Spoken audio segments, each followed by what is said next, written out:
Welcome to another edition of the new Sports Outlaws podcast. I am Neil. This is Danny. We have a lot to talk about tonight, and it is the night before Christmas. So, Danny, how are you doing?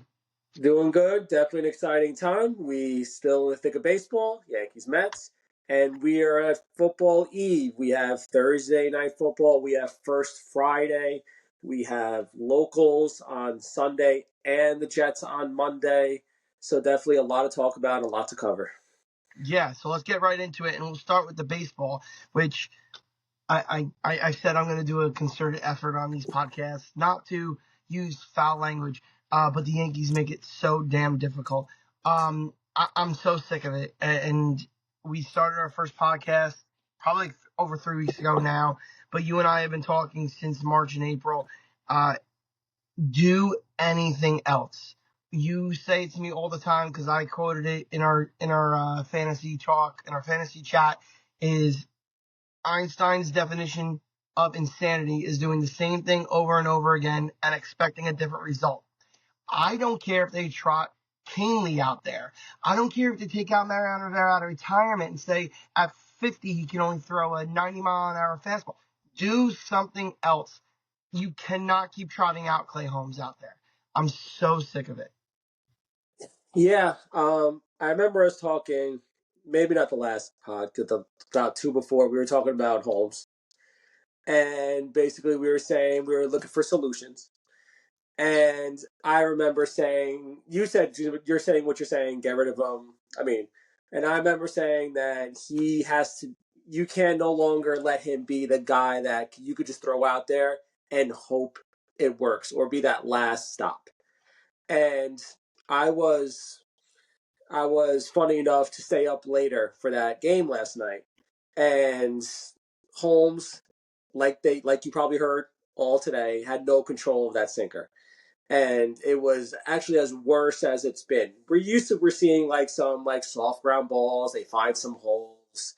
They find some people where they find where nobody is, and usually and it's a good excuse, but still, yesterday he had no control and he was getting hammered, and to watch Aaron Boone in the dugout just look at it like, what do we do? He was like, all right, I'm just gonna keep letting it go. He has no control.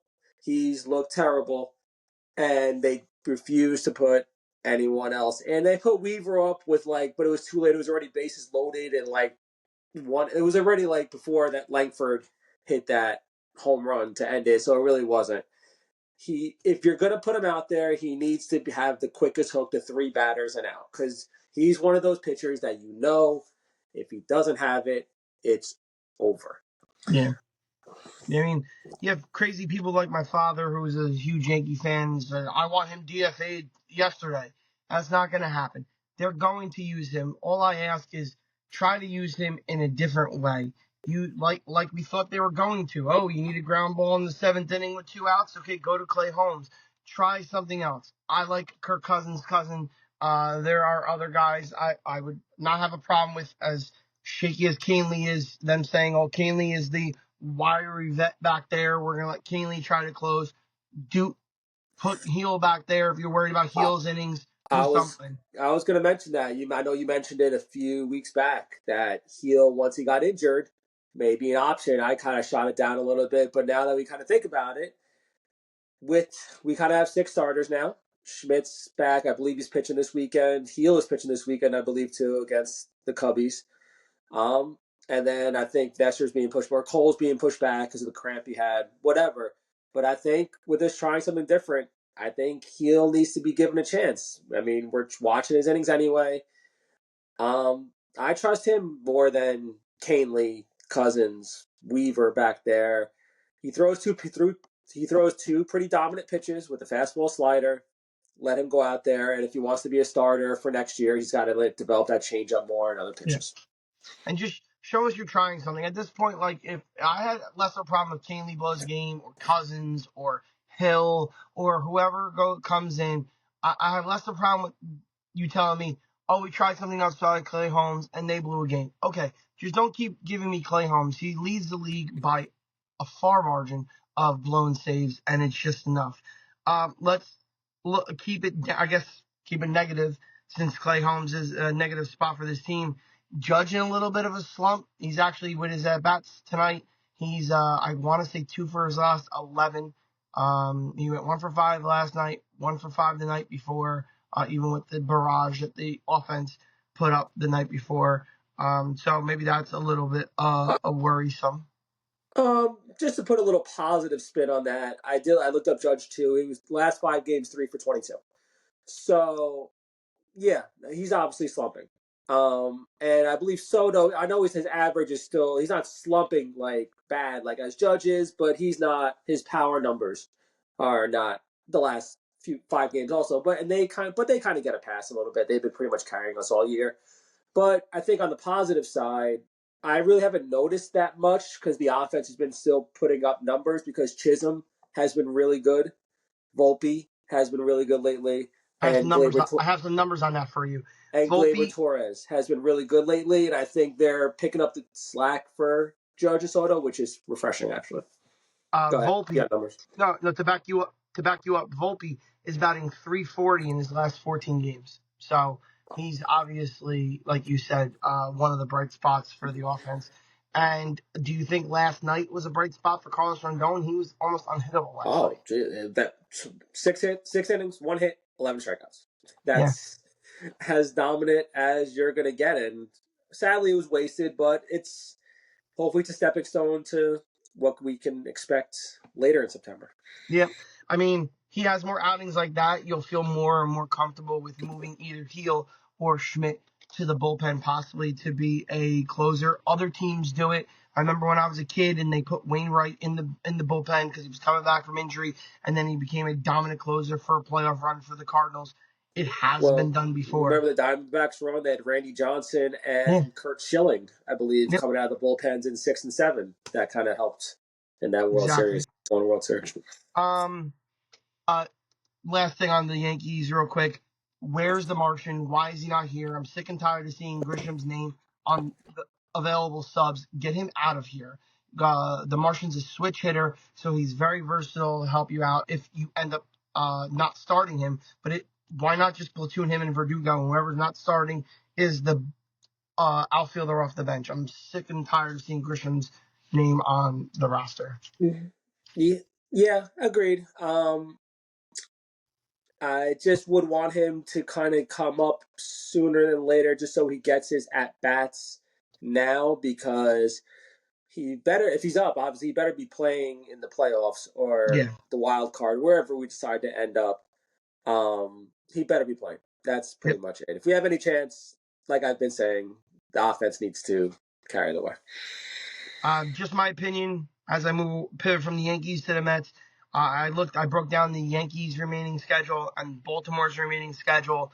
We're a game behind Baltimore now in the loss column, and I don't think that we have the easier schedule. I think they have an easier schedule, but it's very close.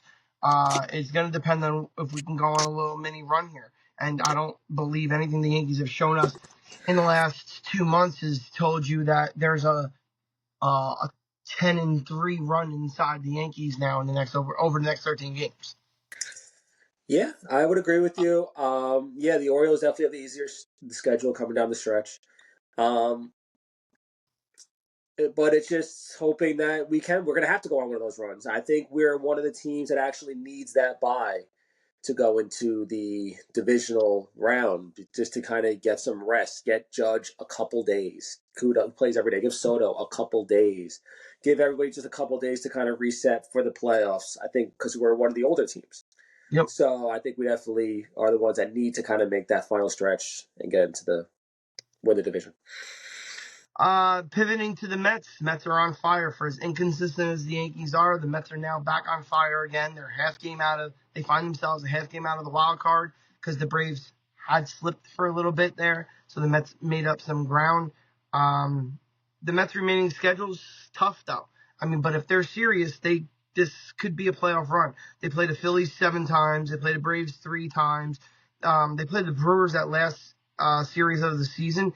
It's very possible. I mean, I hate to steal like a football theory in practice, but they're not going to be playing for anything at that point. They're not going to be playing for home field advantage. The Dodgers will have it locked up by then, probably.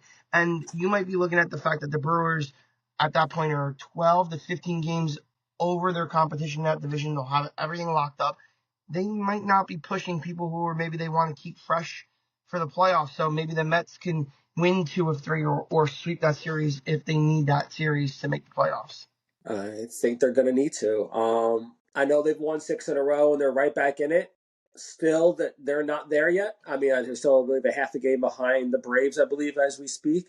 Braves they're not the same, just as hot as the Mets. I know they won 6 straight, but they're right behind them.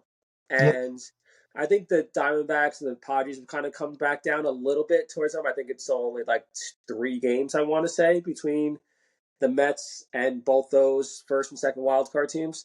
So maybe that could get a little tighter. Like you said, the Mets have the Phillies and the Braves a bunch. I think they have the Phillies twice, right? 2 series, and the Mm-hmm. Braves for 1 series. No, Braves for 1, Philly for 2. So I think the next couple series are actually some of the rest of their softer schedule. I think they have the Reds, and the The Blue, Blue Jays, I want to yep, say, and the Nationals. for the next couple series. So they're going to have to keep going. They keep surprising me. I keep saying that eventually that it's just not going to happen, but they're surprising. Lindor has definitely established himself as the competition to Ohtani for MVP. Their pitching has been fabulous. Manaea has been unbelievable. Peterson had a good start. Severino's been really good. There's nothing but good things to say about new manager Carlos Mendoza, maybe for manager of the year. Just they've been doing good things. Got to give them their props, and they're right there Yep. when they think they weren't supposed to be in it all year. Yep, I agree. I wrote down on my notes for our podcast tonight that I think Lindor should be the MVP. I think Shohei Ohtani's got to get the LeBron treatment. You could give it to him every year. So find a reason not to give it to him this year, because next year when he's pitching, you're just going to be like, oh, he pitches and hits. We got to give it to him. We got to give it to him. So he's going to win it every year. So how about not giving it to him this year? I think Lindor has silenced a lot of critics in New York. We listen to enough WFAN to make anybody else nauseous. And we can tell you that they've been, even the Mets fans, have been very negative on Lindor since he came over here. And I think he's finally proving what the Mets knew was there when they signed him to that mega deal after trading for him from the Cleveland then Indians, now Guardians. Yeah, it was all because of that contract. It seemed like he wasn't going to be able to live up to it. He seemed like he was just going to be another one of those Mets that just didn't. That's those stars that just didn't make it and just kind of failed. And he's proven everything wrong, and he's shining at the brightest time, at the best time. Yep. Okay, Danny, I'm going to let you sign us off on this session of our podcast. We are going to do another podcast tonight for football, but we were going to end our baseball talk and try to end this clip. So, Danny, any words for them before we go to football? No, we're going to have another one with football. Again, we appreciate you liking, subscribing to our social media, Instagram, YouTube, X, anything. Please provide any comments. Anything maybe that you like, dislike, something we could talk about in our future podcasts. So listen up for our future football podcast. I'm Danny. That's Neil. Till next time.